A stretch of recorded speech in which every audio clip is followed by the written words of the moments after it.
जय हिंद, वंदे मातरम। नमस्कार साथियों, स्वागत है आप सभी का आपके अपने यूट्यूब चैनल अवतार क्लासेस में। मैं पाल प्रवीण। आज के वीडियो में बात करेंगे पूना पैक्ट 1932। आज का टॉपिक आपके एग्जाम के लिए बहुत ही महत्वपूर्ण है। आप किसी भी कॉम्पिटेटिव एग्जाम की तैयारी करते हैं तो आइए साथियों, बिना देरी के स्टार्ट करते हैं आज की शानदार क्लास। पूना पैक्ट।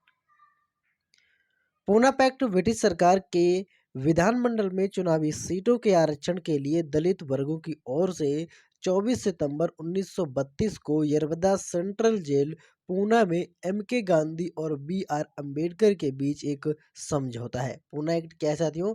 गांधी जी और अंबेडकर के बीच साथियों एक समझौता है। इस समझौते ने उस अनशन को समाप्त कर दिया जो गांधी जी ने ब्रिटिश प्रधानमंत्री रामसे मैकडोनाल्ड के दलित वर्गों के लिए एक अलग निर्वाचन मंडल के पुरस्कार के विरोध में जेल में किया था। पूना समझौते के पीछे के कारण जान लेते हैं साथियों। डॉक्टर भीमराव अंबेडकर जाति व्यवस्था के उन्मूलन के पक्ष में थे, जबकि मोहनदास करमचंद गांधी जाति व्यवस्था के उन्मूलन के पक्ष में नहीं थे, बल्कि वे दलित वर्गों के प्रति लोगों को बीमार मानसिकता को बदलना चाहते थे। अंबेडकर हमेशा जाति व्यवस्था को एक राजनीतिक मुद्दे के रूप में लेते थे, इसीलिए वे समाज में दलित वर्गों के उत्थान के लिए एक राजनीतिक समाधान चाहते थे, जबकि गांधी ने इसे हमेशा एक सामाजिक मुद्दे के रूप में लिया था, इसीलिए वे इसमें सुधार करना चाहते थे। अंबेडकर ने दलित वर्गों के लिए अधिकार आधारित दृष्टिकोण की तलाश की और उन्हें दलित कहा, जबकि गांधी का दृष्टिकोण विश्वास और आध्यात्मिक पर आधारित था और दलित वर्ग को हरिजन कहा। इसीलिए जब 16 अगस्त 1932 को ब्रिटिश प्रधानमंत्री रामसे मैकडोनाल्ड ने सांप्रदायिक पुरस्कार की घोषणा की, जिसमें दलित वर्गों, मुसलमानों, यूरोपीय, सिखों, एंग्लो इंडियन और भारतीय आधारित ईसाइयों के लिए अलग निर्वाचक मंडल प्रदान किए गए, गांधी ने इसका विरोध पुणे की यरवदा सेंट्रल जेल में अनशन पर किया था।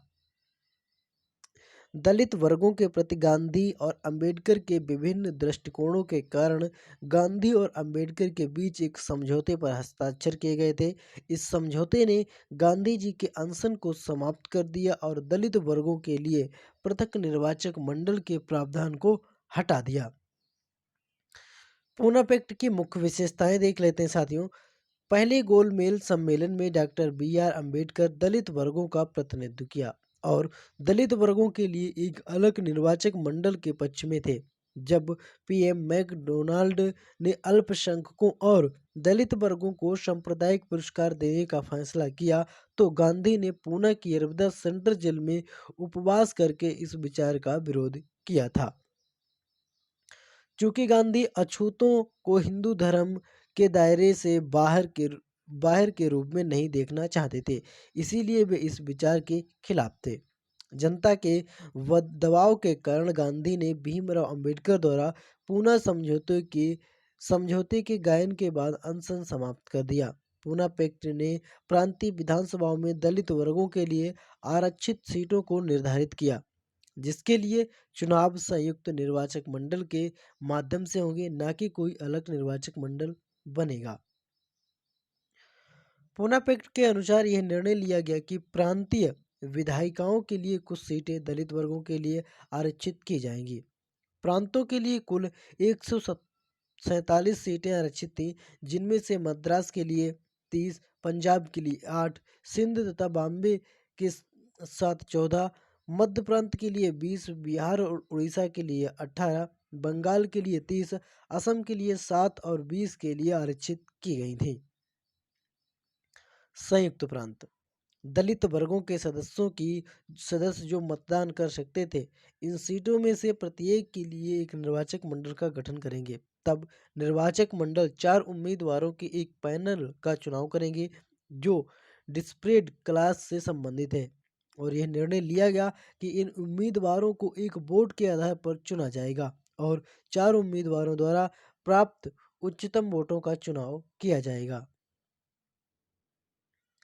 इसके अलावा वे 4 उम्मीदवार जिन्हें सबसे अधिक वोट मिलते हैं, वे सामान्य उम्मीदवारों के साथ विधानसभा के चुनाव में भाग लेंगे, जहां आम मतदाता मतदान करेंगे, जिसका सीधा-सा मतलब है कि दलित वर्गों के सदस्यों को दोहरे वोट से लाभ मिलता है, क्योंकि वे इसके तहत मतदान कर सकते हैं।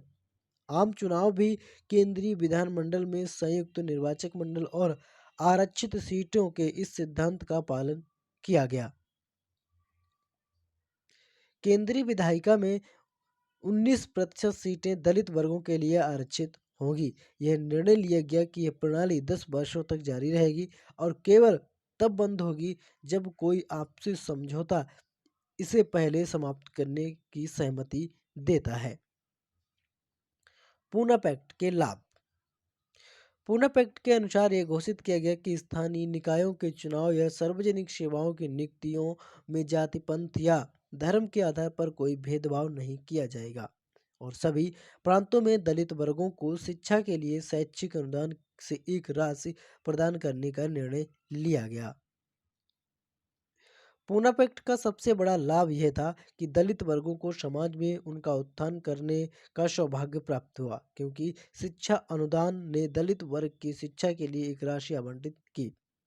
दलित वर्गों को चुनाव जीतने के अधिक मौके मिलेंगे, क्योंकि विधायिका में दलित वर्गों के लिए लगभग दोगुनी सीटें यानी 147 सीटें आरक्षित थीं, जो सांप्रदायिक पुरस्कार के तहत आवंटित की गई थी। पूना पैक्ट ने समाज में दलित वर्गों की स्थिति में सुधार करने का अवसर प्रदान किया, क्योंकि उच्च हिंदू वर्ग द्वारा यह सहानुभूतिपूर्ण स्वीकृत थी कि दलित वर्गों को समाज में अत्यधिक भेदभाव का सामना करना पड़ता है। इतिहास में पहली बार दलित वर्गों के उत्थान के लिए ऐसी पहल की गई जो अत्यधिक प्रशंसनीय थी। गांधी और अंबेडकर दृष्टिकोण में अंतर जान लेते हैं। दोनों नेता जाति व्यवस्था से संबंधित बुराइयों के आलोचक थे और दलित वर्गों के उत्थान के लिए प्रतिबद्ध थे। हालांकि दोनों हालांकि दोनों दृष्टिकोण में भिन्न थे। अंबेडकर जाति व्यवस्था के उन्मूलन के पक्ष में थे, क्योंकि ये सुधारों से परे था। गांधी ने जाति व्यवस्था या वर्ण व्यवस्था के उन्मूलन का समर्थन नहीं किया। वह जाति व्यवस्था की बुराइयों के संबंध में थे, समाज में व्यवहार परिवर्तन लाने के पक्ष में थे। अंबेडकर के अनुसार जाति प्रश्न एक राजनीतिक मुद्दा है और दलित वर्गों के उत्थान के लिए एक राजनीतिक समाधान चाहता था। अंबेडकर ने जोर देकर कहा कि एक राजनीतिक लोकतंत्र अर्थहीन है यदि तथाकथित दलित वर्ग इसमें समान भागीदार नहीं है।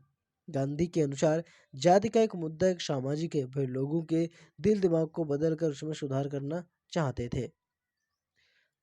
अंबेडकर ने अधिकार आधारित दृष्टिकोण को प्राथमिकता दी, जबकि गांधी का दृष्टिकोण आस्था और अत्याधुनिक के माध्यम से था। इसीलिए अंबेडकर ने दलित वर्गों को दलित कहा। दूसरी ओर गांधी ने दलित वर्गों को हरिजन आध्यात्मिक का आह्वान करके दलित वर्गों की दुर्दशा के लिए उच्च जाति को संवेदनशील बनाने के लिए कहा। निष्कर्ष इसका क्या निकला, आइए जानते हैं। पूना पैक्ट ने भारतीय राजनीतिक इतिहास और देश भर के लाखों दलितों की नीतियों को बदल दिया। हालांकि जाति व्यवस्था से जुड़ा सामाजिक कलंक अभी भी भारतीय समाज में बना हुआ है। इसीलिए सही अर्थ में एक समतावादी समाज की स्थापना के लिए गांधीवादी दर्शन और अंबेडकर की सामाजिक लोकतंत्र की धारणा पहले से कहीं अधिक प्रासंगिक होगी। साथ ही इस वीडियो के माध्यम से हमने पूना पैक्ट से जुड़े महत्वपूर्ण टॉपिक कवर किया है जो आपके एग्जाम के लिए इम्पोर्टेंट है। पूना पैक्ट क्या है? गांधी जी और अंबेडकर के बीच एक समझौता है साथियों। तो आप सभी लोग इसको नोट करेंगे, वीडियो को लाइक करें, शेयर करें, सभी लोग चैनल को सब्सक्राइब करें। मिलता हूँ अगली वीडियो में, तब तक के लिए जय हिंद।